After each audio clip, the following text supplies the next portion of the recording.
Hey guys, it's Luton here, and okay, today I've got a video that I know a lot of people will remember, a lot of people will want. It's a series I used to run about a year ago, and it started off just with one video, and I made this video, and I was just talking about games, and generally the kind of principles in games, the way that gamers relate to one another, and how we kind of engage. And it was called I'm No Philosopher, and I know a lot of subscribers ended up kind of building, I don't know, like a kind of, I think they kind of identified and kind of got a feeling for me more with that video than perhaps some of the others that had come before it, because that video was more personal, whereas a lot of the other videos to that point had been more technical. And so, being that it's just coming to Christmas, I thought that this would be a good and nice time to sort of just bring this back in here for me to talk about a few points. And I don't have a script, I'm just thinking about things on the fly, but a lot's happened in a year, you know? A lot's happened, a lot of things that I wouldn't have thought would happen to me have, and there's been some bad things, there's been some good things, and there's some uncertainties about how things are going forward. There's also a lot of things outside of gaming that I want to think about and so on, but I don't want to make this video too long. Yeah, we'll see how that goes. But I guess the first thing I want to say is just to thank everybody. Thank all the subscribers, thank all the producers that have worked with me, thank all the support that I've had all around. And I know that many people say to me on a regular basis, oh, Luton, your channel should be bigger and all of this kind of stuff. But the thing is, I think you have to look at different channels and look at the way in which they present their content, and different content appeals to people in different ways.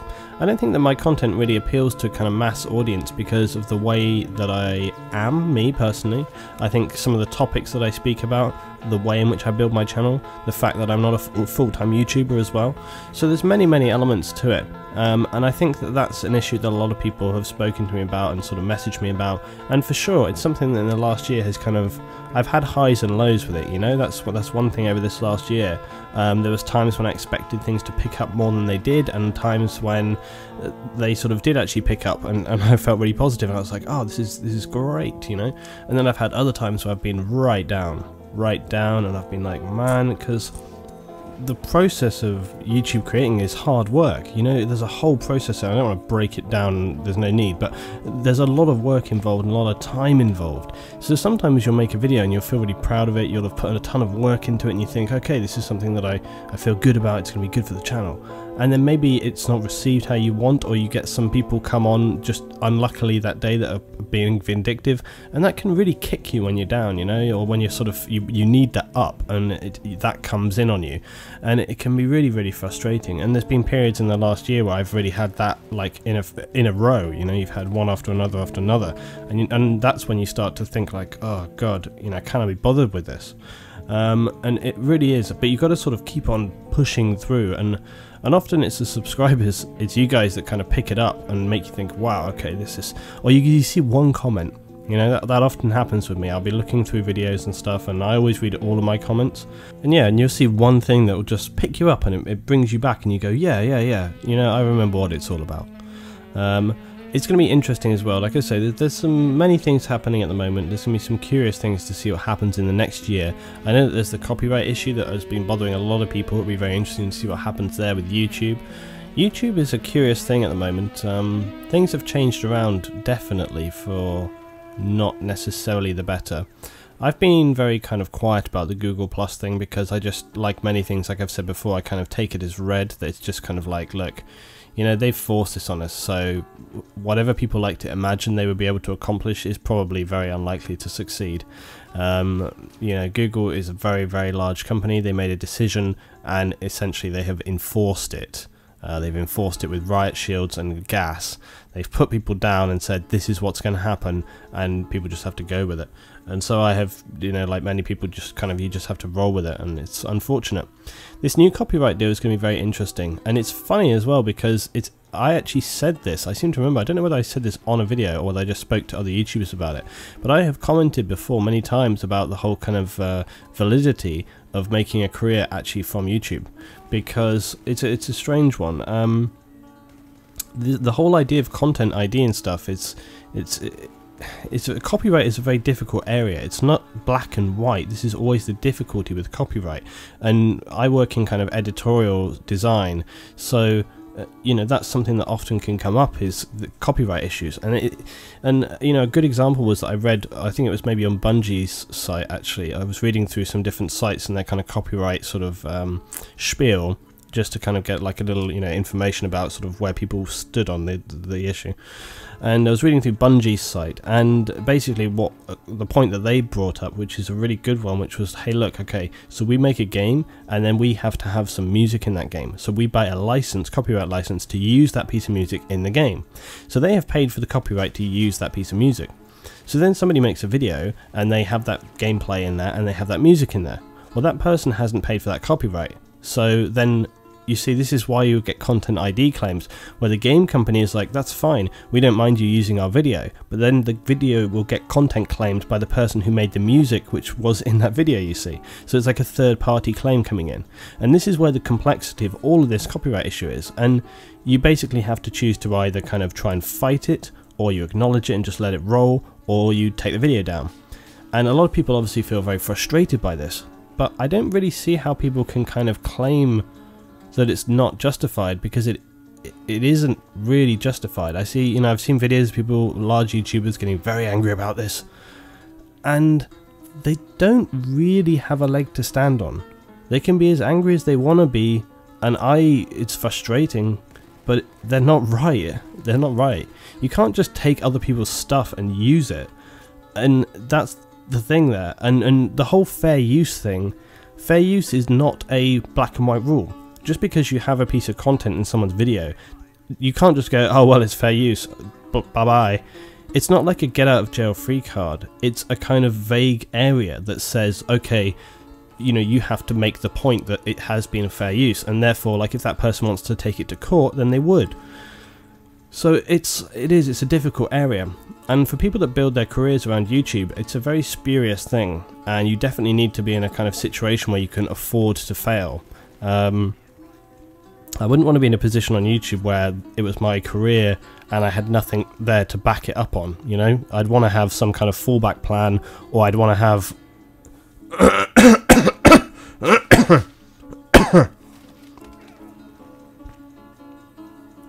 I'd want to have maybe a partner that would support you, they have a full-time job or whatever, or you at least have a fallback plan. You know, something that you can go, okay, well, if this all goes to hell, I at least have another plan that I can put into place that will enable me to kind of live my life. But if you've got nothing to fall back on, it's a pretty thin sheet of ice that you're walking over, because anything could happen at any time. Some rule change and they decide, hey, okay, we're not doing this anymore, and bam, that's it. You know, it's like getting kicked out the door. And it's not like, this is the other thing as well with YouTube as well, unless you are a massive YouTuber and you're earning a hell of a lot of money to put away, it's the, you know, there's no benefits or any of the kind of perks that you get with normal jobs, no kind of security. So again, if it all falls apart, it's literally just the cash in your hand and nothing more. So it's a really tricky thing like that, but it's going to be interesting to see what happens. Other things to think about going into the next year as well, I guess, are games, surprisingly enough. But more specifically, the releasing of games. And this is a topic I've thought more and more about lately, is the, you know, the ethics of the way in which games are released. And obviously this isn't specific to Battlefield 4, I think, because this was a point that I mentioned in a video, was that, you know, Battlefield 4 is not the first example of a game that has released and not had the best release. Okay, many of the Call of Duty titles have done the same, many other titles that have released DLCs have done the same, games that I have played, across all different platforms and formats and genres. So it's not anything specific, and I've kind of laughed this week when people have been like, Battlefield 4 is the worst release ever, and it's like, yeah, it's so not the worst release ever. I have seen so many games that have released that have been absolutely shocking. I can't even, actually I can think of some other games. There was Dust 514, which for all of the support that it had, was it was just a flawed concept. I love what they tried to do, but I can't imagine how it seemed to be a sensible thing to do. You guys remember I tried out Dust 514, and the concept was to basically connect the EVE universe to consoles through an FPS format. And I tried that game, and good lord, it was bad. You know, I think there was some really hardcore dedicated EVE people in there who were like, yeah man, we're gonna make this work, we're gonna fight a good fight, you know, and they really wanted to ride the storm, but it was a hell of a storm, I tell you. And that game, just from the word go, you could tell it was never going to be what it wanted to be. And I know that they had planned to make loads of updates, and they planned to make updates to carry it across into the, you know, the next gen consoles. And you know, hey, maybe the next gen consoles we'll see something there. But when you were stacking that game up against something like PlanetSide, which was a very comparable title, it just came nowhere near, nowhere near. And you know, for a title that was as big as EVE to be producing that content there, I mean, it just kind of, I find it bizarre that people, I mean, that game just felt like nothing you've played. It was awful, awful. And then for people to be like, oh, Battlefield, and it's just like, come on, they're just nowhere near. Like, Battlefield is like an amazing title and really playable, and yeah, it's had like loads of problems, and I know that there's like loads of ongoing issues with it, but when I look at other things that have been, it's just not there, you know. Another one that springs to mind, MAG, and this actually connects to something else as well. MAG was supposed to be like an online sort of MMO FPS really, but it was going to be it was only consoles, and as people on Twitter this evening reminded me, it was for the PS3 only. And MAG, it had a lot of promise, and this is a very good example. You see, it had so much promise, and they said all this stuff. And here's the very, very interesting thing, okay, was that MAG had a very long beta period, kind of like how Arma did. All right, it had this long beta period where people could give lots of constructive feedback and all of this kind of stuff.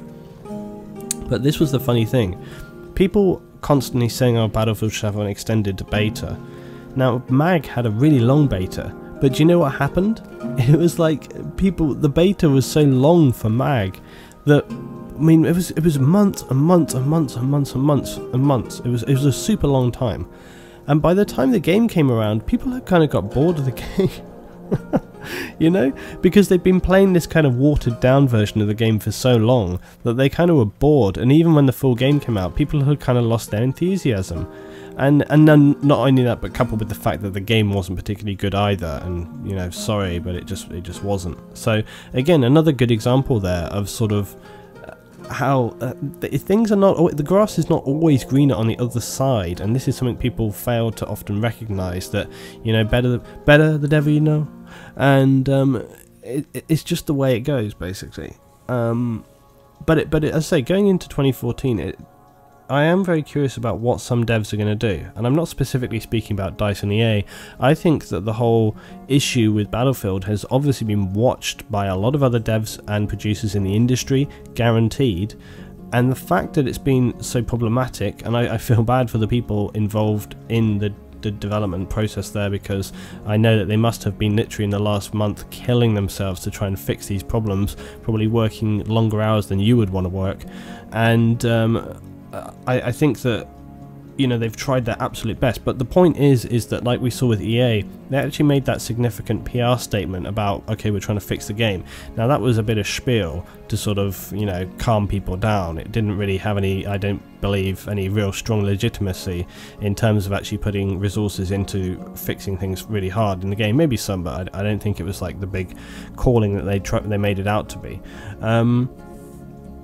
But the interesting thing that I think is what's going to happen as a result of that. You know, what other companies are going to look at this and go, wow, you know, this really affected them. Maybe we need to sort of rethink how we do things. And this comes back to what I said originally. People making a fuss and shouting a lot is all very well and good, but it doesn't really achieve anything, because a lot of, provided the sales figures are there, a lot of producers will just tune out.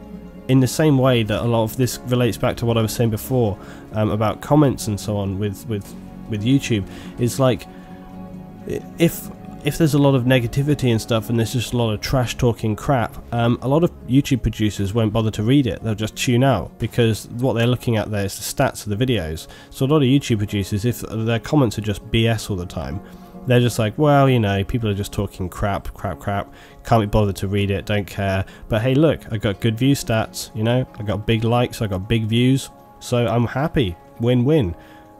That's a fantastic analogy for how game production is when it is at release, okay? You release the game, people are like, oh, the game, it's broken, I can't play the game. But then they look at the numbers and they're like, well, the game's selling well, so who cares, you know? And that's not specific to any producer, by the way. I'm just saying that's a kind of general principle, you know? It's like, if they look at the sales, then they can just write it off as, well, you know, they're the disgruntled minority. And, you know, and so this is interesting that with Battlefield, they actually had to address it, because the game, the way the release happened, it was affecting sales, so they actually had to address it. So it just shows that kind of what actually matters and what actually makes people take notice. And so this is another thing, is with pre-ordering, okay? I have said for a long time that I am no advocate of pre-ordering, okay? I don't understand why you would do it, and I also dislike the fact that they have like the golden carrot, you know, we'll give you free stuff if you pre-order. And I often sort of think, well, and this was another thing, was a load of people were complaining on some videos that I'd made, and they were going like, oh, well, you know, I've been cheated out of my money and blah, blah, blah. And my point there was, I was kind of like, well, look, you know, if you're the kind of person that is going to feel cheated from your money, then you need to sort of assess better what you spend your money on. You know, if you feel like you've been robbed, well, then you need to sort of do more research before you do something. For example, okay, I have been looking for a new mic. Now, I'm not just going to go out there and look at the box and go, wow, this one sounds awesome, I'll get it. What I will do is I will look at that one and go, okay, this sounds pretty good. Now I'm going to go and research another 4 mics and see which they do. And I'm going to look at all the different parts, and I'm going to sort of look for some experience, and I'm going to use my own knowledge and my own experience about things before, and I'm going to put all that together, and then I'm maybe going to test it. And then once I've tested it, I'm going to have another think about it. And then once I've gathered all that information together, then I'm going to make a conclusion about if I want to buy it or not. And then if at that point I still end up with a product that was not right, I will either take it back or chalk it up to experience. You know? And that's generally the sort of way that I think about things. And people can go, oh no, but you know, it's not right. They deserve to give you this service. And I'm not entirely, you know, I don't entirely disagree. Anyway, the key issue though is that I think it's going to be interesting to see whether other devs and producers learn from this, and sort of whether things change up. Because as I said before, I was very cynical about the whole process. I felt like, and I actually still feel like this, that things will just continue to go as they have been. I don't feel like they, you know, I think devs and producers have a particular sort of process that they go through, and they feel very much like, well, you know, if it's not perfect, we can fix it. You know, we can fix it once it's out there.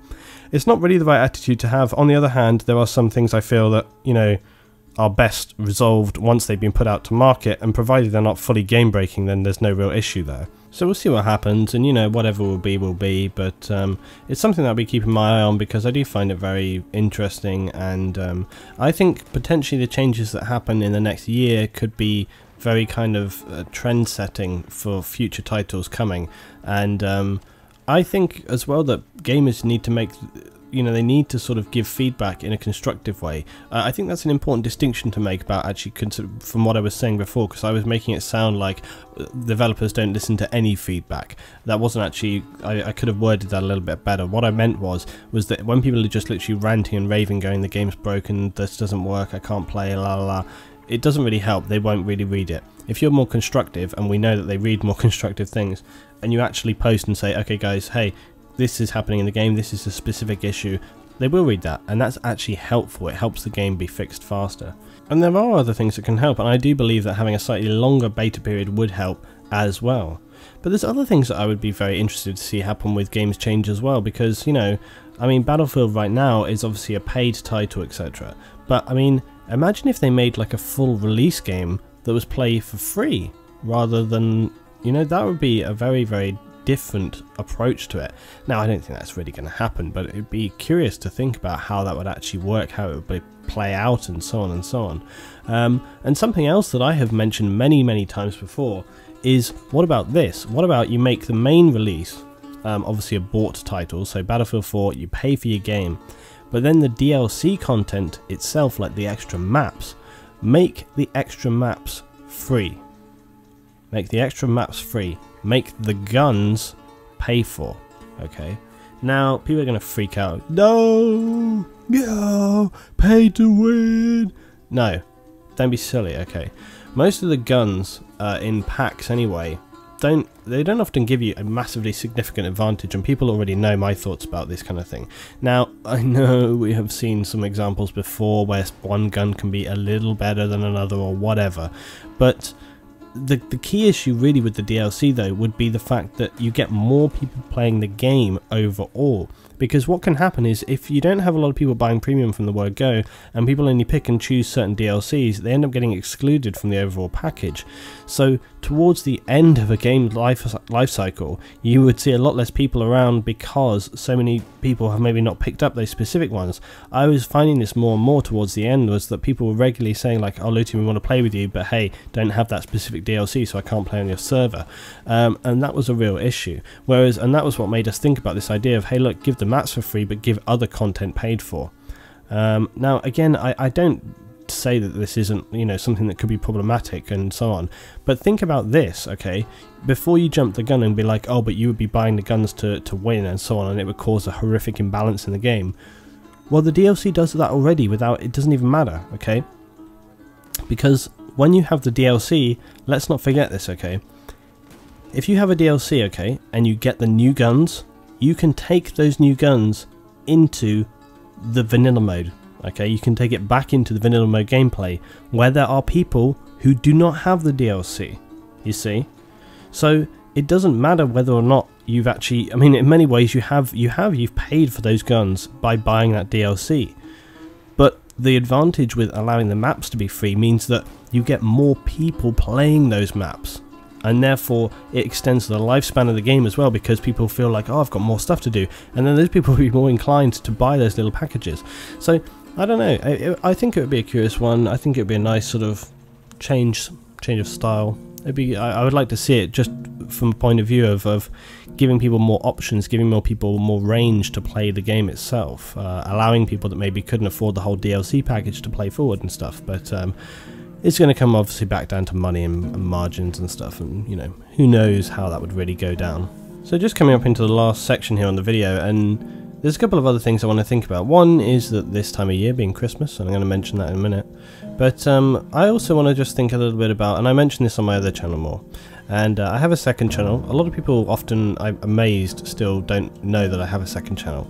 It's linked at the top of this one. At the top bar you'll see Looting Gaming. And my Looting Gaming channel is much smaller, okay, and I play those games over there more for fun than anything else.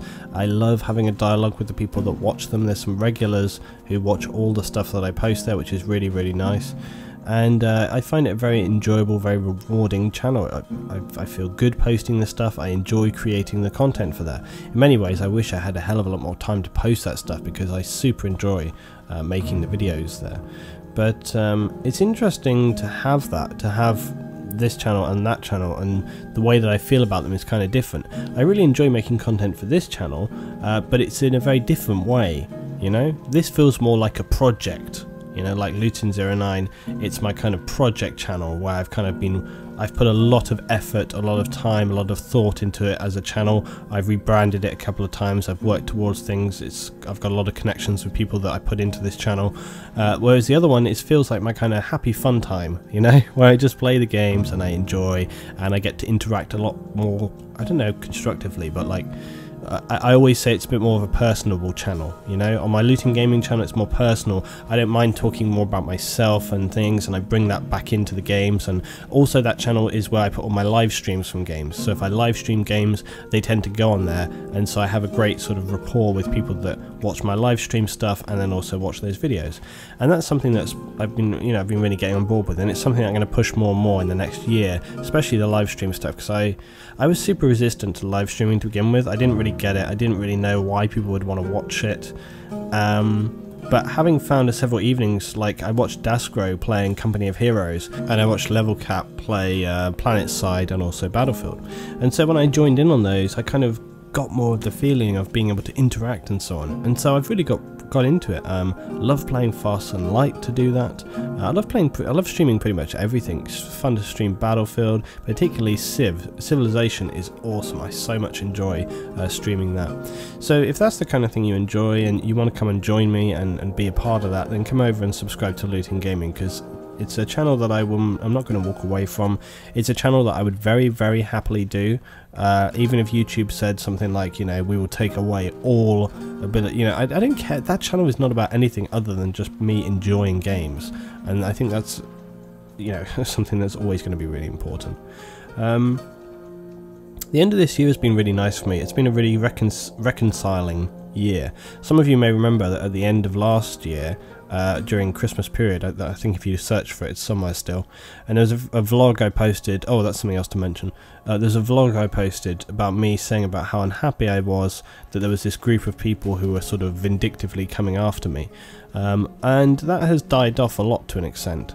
You're always going to get that. I know that there are other producers who have the same issues, and but it's a strange one how people can be online, you know.